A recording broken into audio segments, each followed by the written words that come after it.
할렐루야. 한 주 동안 주님과 동행하셨습니까? 이제 벌써 영상 예배를 드린 지 3개월이 되고 있습니다. 우리 한국에서 예배드리는 성도님들, 블라디보스톡이 그립지 않습니까? 러시아에서 예배드리는 성도님들 힘내시기 바랍니다. 서로 교제가 없으니까 좀 외롭고 답답한 마음이 들지요. 이 성도의 교제가 얼마나 귀한 것인지 새삼 깨닫게 되는 시간입니다. 여러분 모두 오늘 말씀을 통해서 위로 받으시기 바랍니다. 자, 함께 나눌 말씀은 베드로 후서 1장 3절부터 7절까지의 말씀입니다. 우리 다 같이 교독하시겠습니다. 제가 먼저 한 절을 읽겠습니다. 그의 신기한 능력으로 생명과 경건에 속한 모든 것을 우리에게 주셨으니 이는 자기의 영광과 덕으로서 우리를 부르신 이를 알므로 말미암음이니라. 이로써 그 보배롭고 지극히 큰 약속을 우리에게 주사 이 약속으로 말미암아 너희가 정욕 때문에 세상에서 썩어질 것을 피하여 신의 성품에 참여하는 자가 되게 하려 하셨느니라. 그러므로 너희가 더욱 힘써 너희 믿음의 덕을, 덕의 지식을, 지식의 절제를, 절제의 인내를, 인내의 경건을, 다 같이요. 경건의 형제 우애를, 형제 우애의 사랑을 더하라. 아멘. 대한민국은 OECD 국가들 중에서 자살률이 가장 높은 나라입니다. 통계청 2016년 자료에 의하면요, 하루 평균 36명, 40분마다 한 명꼴로 자살을 해서 2016년 한 해 동안에 13,092명이 자살을 했다고 합니다. 그들 중에는 청소년들도 상당히 많습니다. 청소년들이 자살을 하는 가장 큰 이유는 가정 불화 때문이죠. 청소년기에는 독립할 능력이 없습니다. 어떻게 보면 이제 가정이 그들이 사는 세상의 전부인 것이죠. 그런데 부모님이 매일 싸우고 아버지가 알코올 중독이고 또는 도박에 빠져가지고 가정을 돌보지 않고 매일 온 가족을 힘들게 하고 폭력을 행사한다면은 그런 가정에 사는 청소년에게는 악몽 같은 세상인 것이죠. 아직 부모로부터 독립할 힘이 없기 때문에 스스로 이 주옥 같은 세상을 벗어날 길이 보이지 않는 것이죠. 결국 자신의 삶을 비관하게 되고 살아갈 의미를 상실하게 되면 그가 선택할 것이라고는 자살밖에 없다 하는 생각을 하게 됩니다. 그래서 이제 옥상에서 뛰어내리는 것이죠. 만일 그들 곁에 그들의 이야기를 들어주고 그들의 마음을 위로해 주는 사람이 한 명이라도 있었다면 그들은 그런 극단적인 선택을 하지 않았을 것입니다. 인간이 좁고 괴로운 세상에 갇히게 되거나 사회로부터 격리된다는 것은 그건 큰 고통을 안겨줘요. 그렇기 때문에 이제 범죄한 사람들을 철장 안에 가둬서 자유로운 교제를 하지 못하게 하는 것, 그것이 바로 처벌 방법이 아닙니까? 만일 인간이 혼자 있을 때 더 행복해지고 더 큰 자유를 느끼게 된다고 하면 철장에 가두지 않고 사람들이 많은 곳에다가 놔두는 게 그게 처벌 방식이 되겠죠. 요즘 코로나로 인해서 우리는 이 철장 없는 감옥에 갇혀 있다는 생각이 가끔 들지 않습니까? 오늘이 무슨 요일인지 헷갈립니다. 집에만 있다 보니까. 지난주에 우리 교회에서 준비한 음식을 가지고 이제 혼자 계신 성도님들을 만나서 나눠 주었습니다.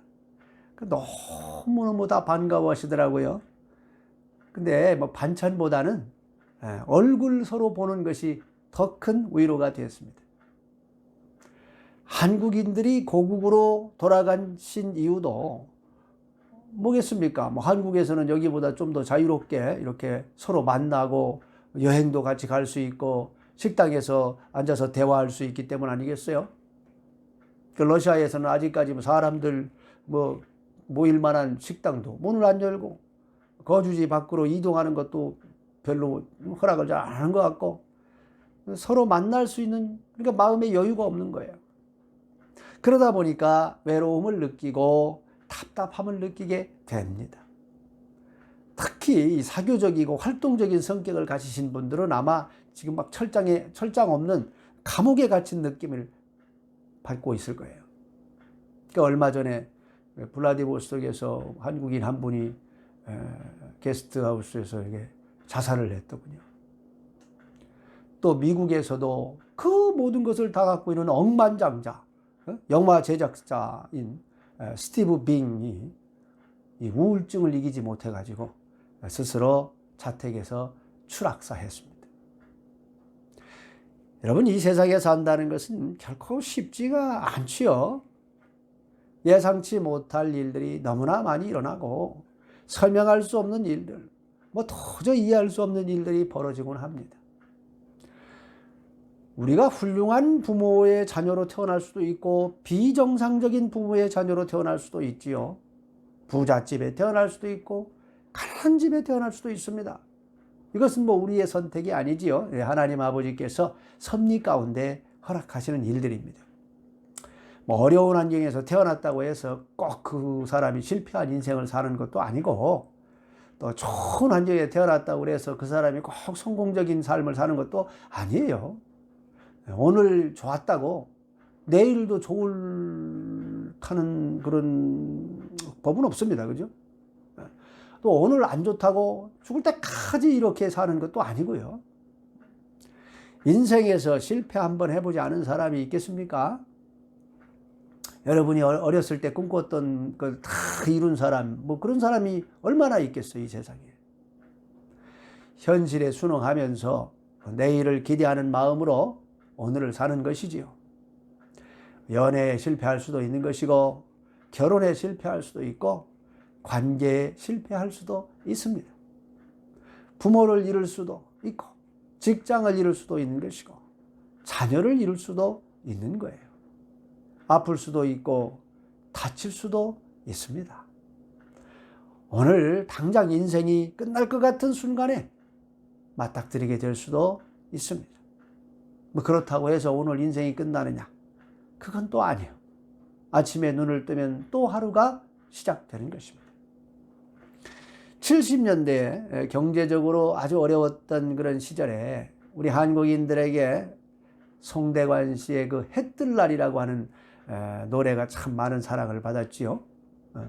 꿈을 안고 산단다, 내가 왔단다.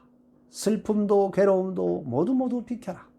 안 되는 것 없단다. 노력하면 쨍 하고 했던 날 돌아온단다. 이 가사가 많은 분들에게 힘을 줬기 때문에 인기를 누렸습니다. 러시아인들이 푸시킨의 삶이 그대를 속일지라도 라는 시를 사랑하는 것도 마찬가지겠지요. 삶이 그대를 속일지라도 슬퍼하거나 노하지 말라. 실망스러운 날에는 참고 견뎌라. 즐거운 날이 이를 줄을 믿으라. 이런 내용인데 얼마나 희망에 찬 시입니까? 왜 이런 노래와 시들이 사람의 사랑을 받을까요? 이 땅의 삶이 그만큼 어렵기 때문이겠죠. 삶의 무게를 이기지 못하여 자살하는 사람들이 있기 때문이죠. 자살하면은 이 세상의 고통과 괴로움을 벗어나서 모든 것이 끝나는 걸까요? 이 세상의 삶의 무게를 벗어나서 자유를 얻을 수 있을까요? 많은 사람들이 그렇게 생각을 합니다. 하지만은 우리 인간의 영혼이 육체를 벗어난다고 해서 그것으로 끝나는 게 아니에요. 영원한 고통이 기다리고 있습니다. 여러분 얼마나 끔찍합니까? 이 세상에 사는 게 너무 고통스러워가지고 내가 죽으면 모든 것이 끝날 줄 알고 죽었는데 영원한 고통이 기다리고 있다. 이거 얼마나 끔찍한 일이에요. 음부의 고통도 말로 표현할 수 없이 고통스럽습니다만 지옥의 고통은 그거보다 훨씬 고통스럽습니다. 상상을 초월합니다. 아니 이 세상이 지옥 같아가지고 빨리 벗어나고 싶어가지고 자살을 했는데 더 끔찍한 고통이, 그것도 영원히 벗어날 수 없는 고통이 기다리고 있다. 이 얼마나 끔찍한 일입니까? 인간은 육체의 죽음으로 존재 자체가 사라지는 게 아니에요. 이것은 뭐 예수님을 믿든지 안 믿든지 차이가 없습니다. 여러분들 예수 믿지 않는 분들이 왜 조상님들에게 제사를 지냅니까? 조상들의 혼이 와가지고 제사상을 받는다, 그렇게 생각하기 때문에 하는 거 아니에요? 정성을 다 해서 이 제사를 차려야, 제사상을 차려야 우리 조상님들이 와서 좋게 하시고 우리에게 복을 준다, 그렇게 생각하지 않습니까? 그러니까 그분들도 사람이 죽는다고 그것으로 끝이 아니다 하는 것을 알고 있는 거예요. 그 영혼이 존재한다, 그걸 인정하는 거 아닙니까? 그 세상의 모든 종교는요, 죽음 이후의 세계에 대해서 말하고 있습니다. 이런 생각과 가르침은 도대체 어디서 왔겠어요? 인간은 자기가 죽고 난 이후에 자신이 지옥 불구덩이에 들어갈 것이라는 것을 자신의 영이 잘 알고 있기 때문에, 그래서 죽음이라는 것 자체를 두려워하는 겁니다. 죽으면 다 끝이라고 막 큰 소리 치는 사람들 가끔 있죠. 마치 오늘이 그냥 마지막인 것처럼 막 살아버리는 사람들 있지 않습니까? 그래도 말이지요, 그런 사람들도 정작 죽음이 코앞에 딱 닥치면은 어떻게든지 살아보려고 아주 그냥 죽음을 그렇게 두려워하는지 몰라요. 일가족을 잔인하게 살해하고 사형 선고받은 그 끔찍한 죄수도 말입니다, 사형 형장에 이제 집행날 형장으로 끌려갈 때는요, 다리가 풀려가지고 잘 걷지를 못한대요. 심지어는 어떤 사람은 그 대변을 이렇게 논다고 그래요. 너무 두려워가지고. 왜 이렇게 사람들은 죽음을 두려워하는 걸까요? 모두가 죽음 앞에서는 다 무릎을 꿇습니다. 결국 인간은 살기 위해서 사는 거예요. 자, 그렇다면 이 고통스러운 삶에서 벗어날 길은 없는 걸까요? 예수님을 믿지 않는 분들이 가끔, 아니 왜 하나님은 사랑이시라면서 그 당신들이 말하는 그 끔찍한 지옥 같은 것을 만들어 놨느냐, 이거 뭐가 맞지 않냐, 안 맞는 거 아니냐, 이렇게 질문하십니다.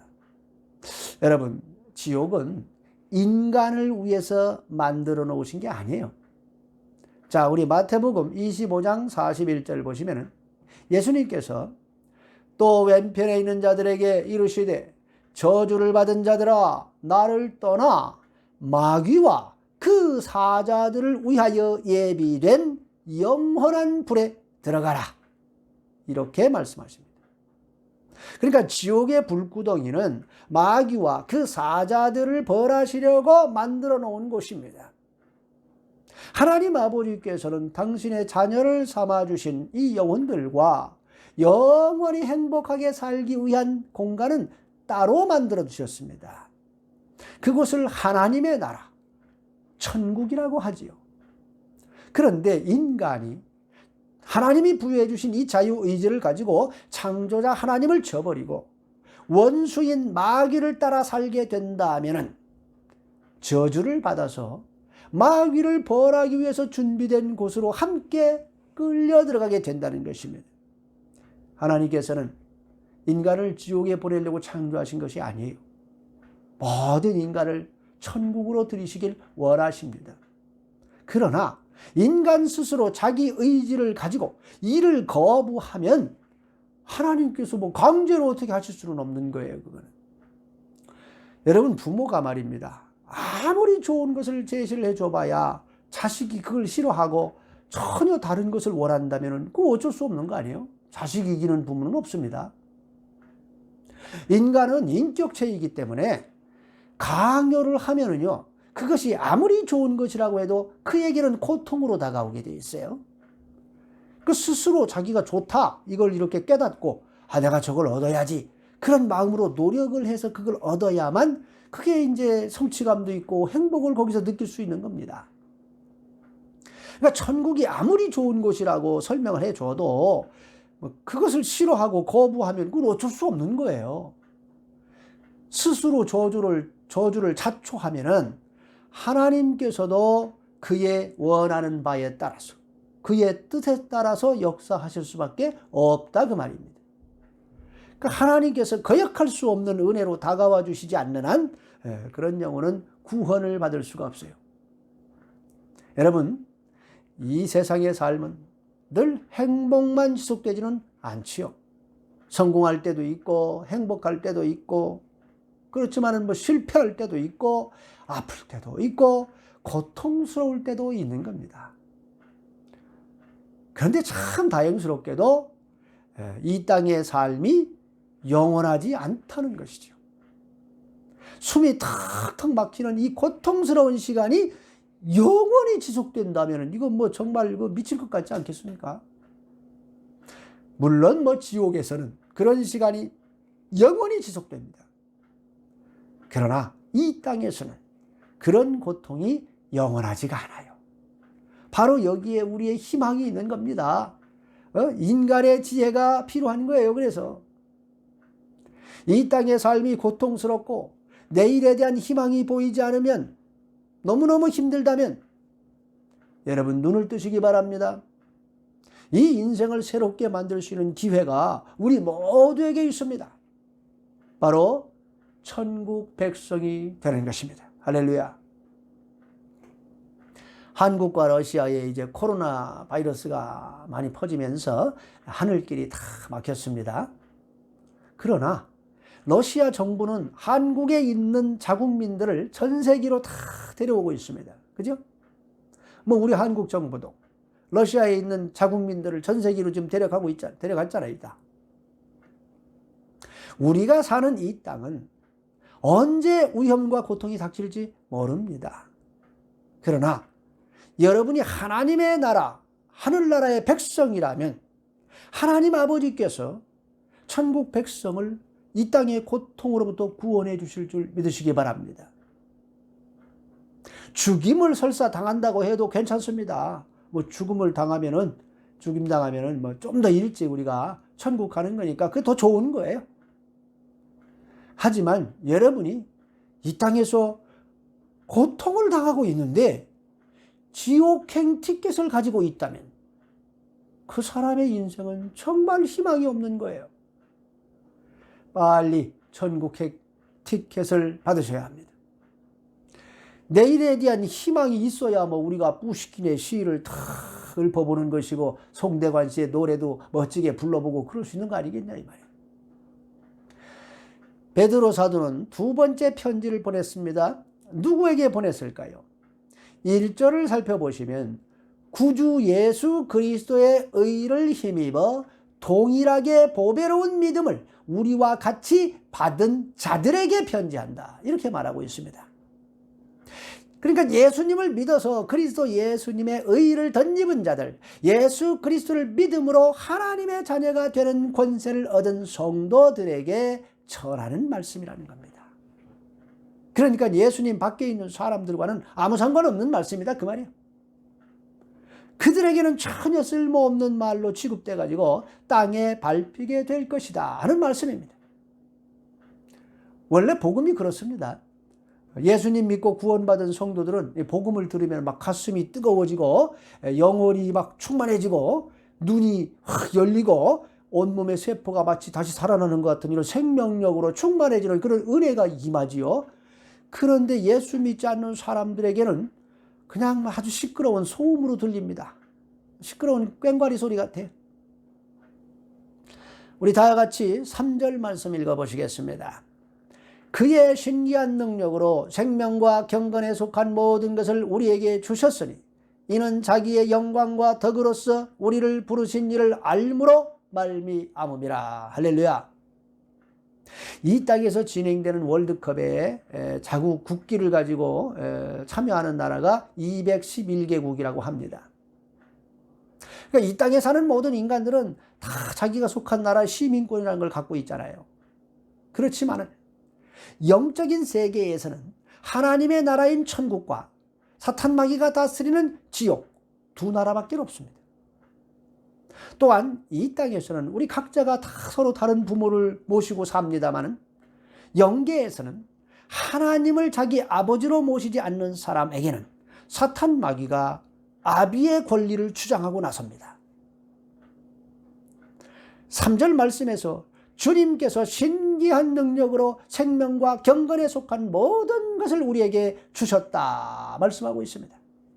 예수 그리스도께서 이 땅에 오시기 전까지 하나님께서는 죄로 인해서 단절되어 버린 이 인간에게 관계가 완전히 깨져버렸어요.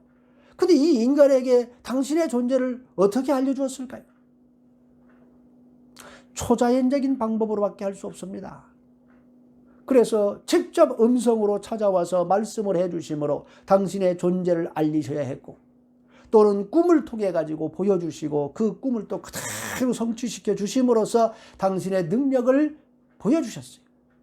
아니면은 이상을 보게 하시거나 입신 상태에서 만나주시고 보여주심으로 하나님의 존재를 알리셨습니다. 그런데 그런 방법은 늘 한계가 있었습니다. 그래서 직접 인간의 모습으로 예수 그리스도께서 이 땅에 오신 겁니다. 예수 그리스도 안에는 하나님 아버지의 모든 것이 들어 있습니다.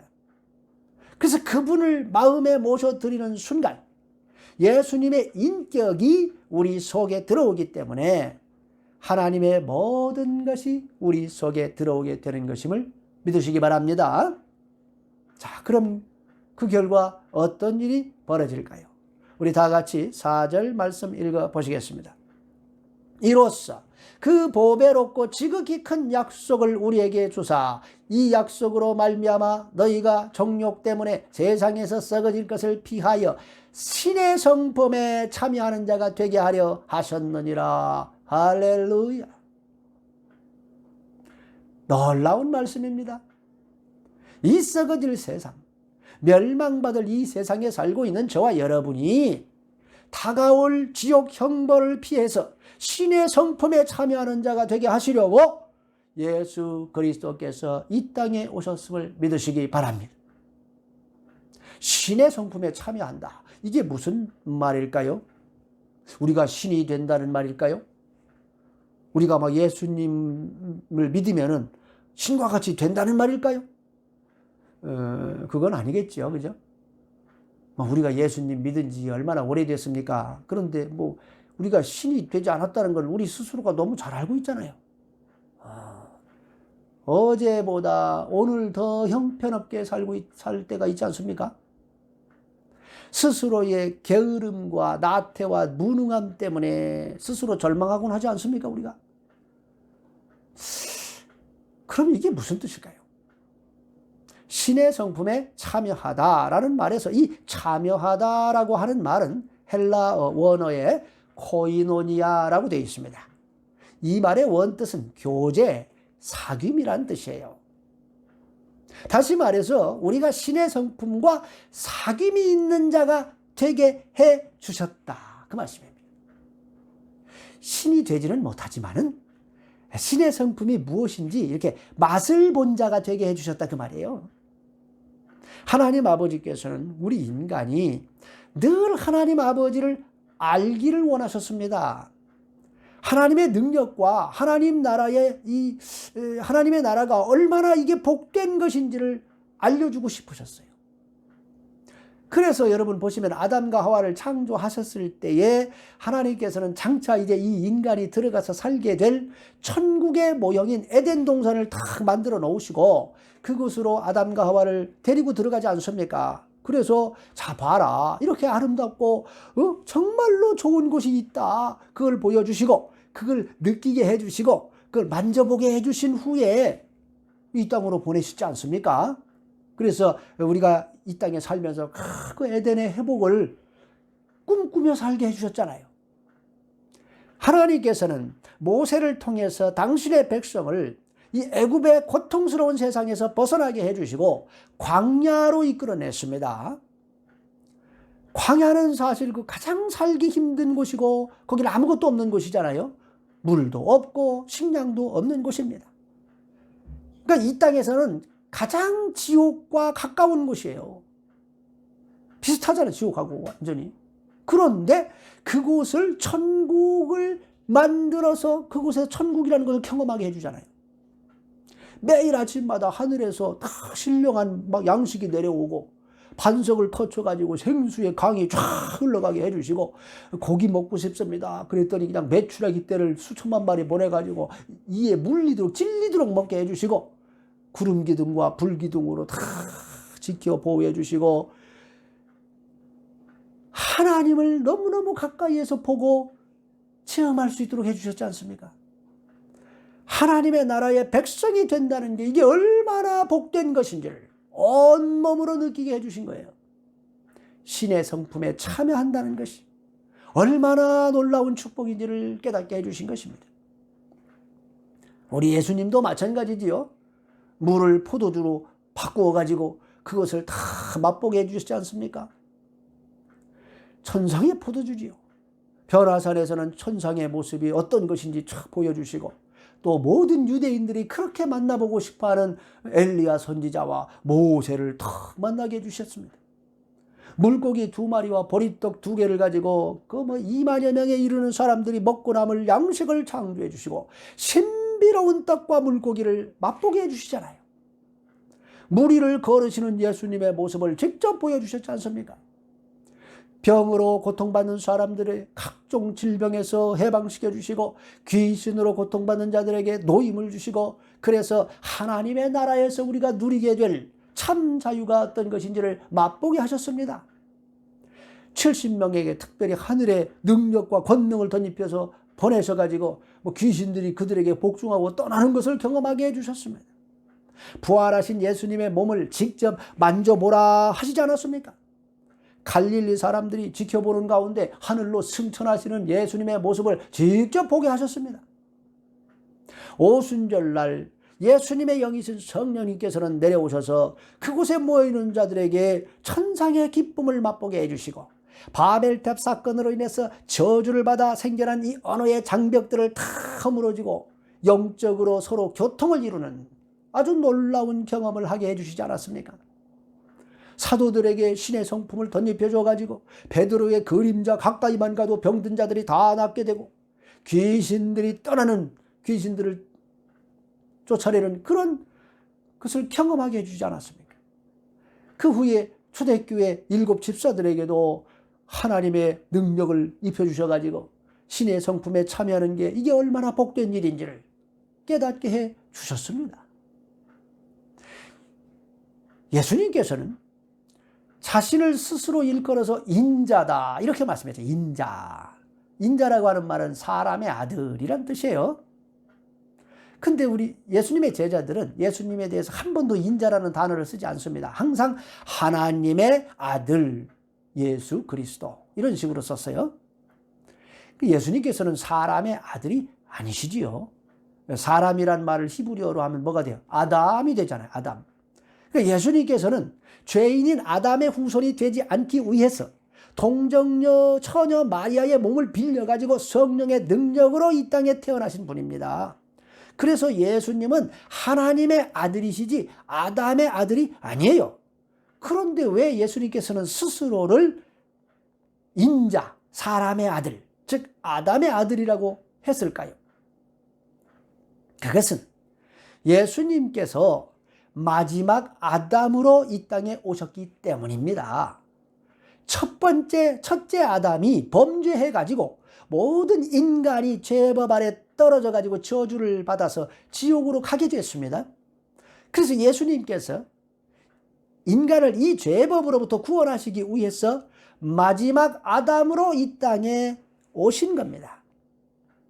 아담의 죄의 결과를 회복시키러 오셨기 때문에 스스로를 사람의 아들이라고 하신 거예요.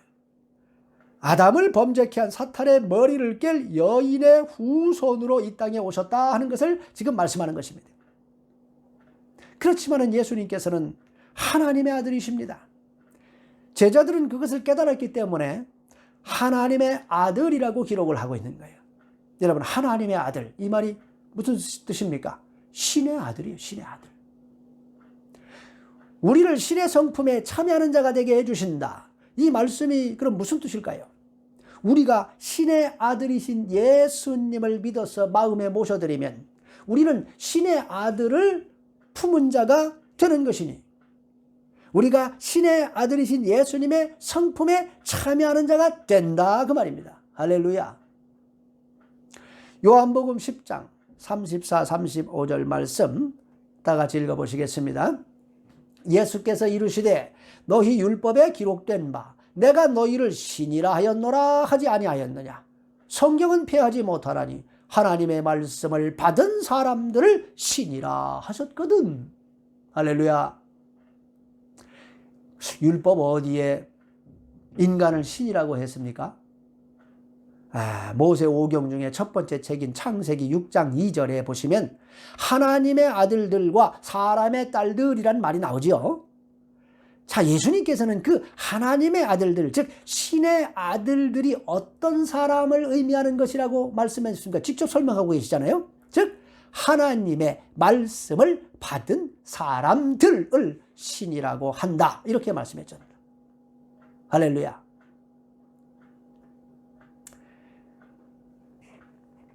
하나님의 말씀이 육신을 입고 이 땅에 내려오신 분이 바로 예수 그리스도십니다. 그러니까 우리가 예수님을 구원자이심을 믿어가지고 마음에 다 모셔드리면은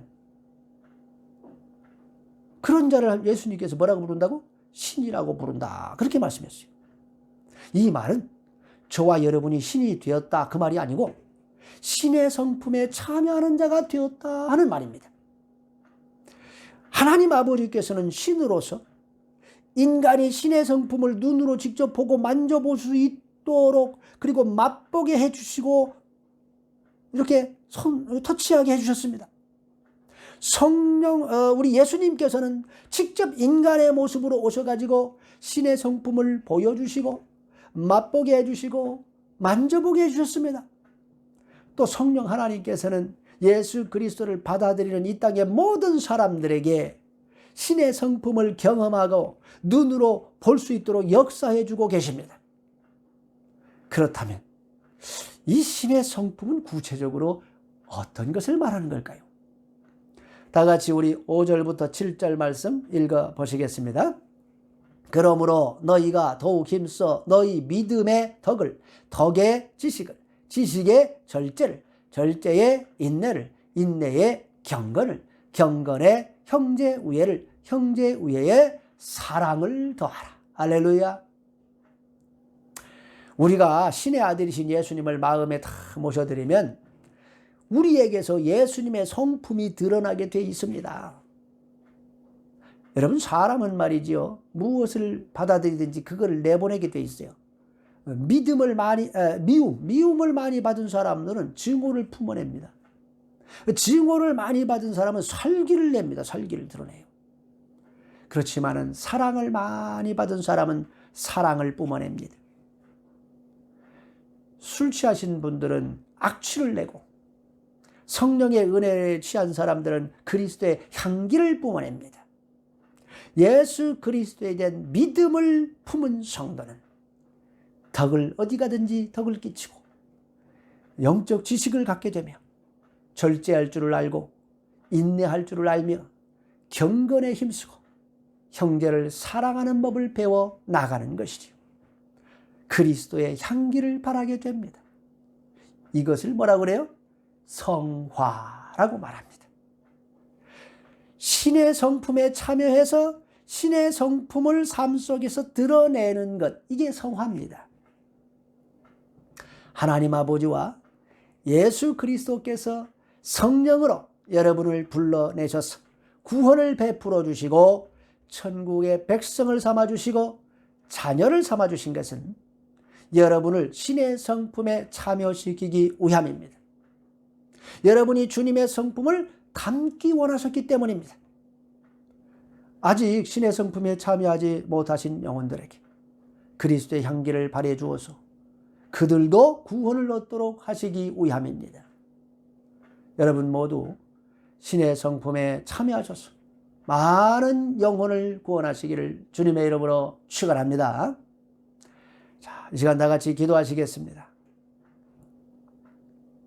하나님 아버지, 온 세상 사람들을 겸손하게 만드사 더 많은 영혼들이 신의 성품에 참여하도록 이끌어주고 계시니 감사합니다. 죄로 인해 죽을 수밖에 없던 저희들을 위해서 아들을 내어주신 하나님, 독자를 잃은 아버지 하나님의 심정을 헤아리지 못하고 예수님의 사랑을 깨닫지 못하여 죄악된 세상에서 고통 가운데 신음하며 지옥을 향해 가고 있는 수많은 영혼들을 바라보시며 애통해 하시는 아버지 하나님의 마음을 알게 하여 주시옵소서. 우리 속에 들어와 계신 주 예수님, 우리가 그리스도의 향기를 바라는 세상의 빛과 소금이 되게 해 주시옵소서.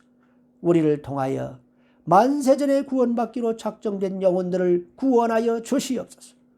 코로나로 인해 외로워하고 고통 가운데 울고 있는 영혼들을 찾아 주님의 은혜를 전하게 하옵소서. 하루속히 이 어려움에서 우리 모두 벗어나게 역사하여 주시옵소서. 늘 우리와 동행해 주시고 함께 해 주시는 예수 그리스도의 이름으로 기도합니다. 아멘.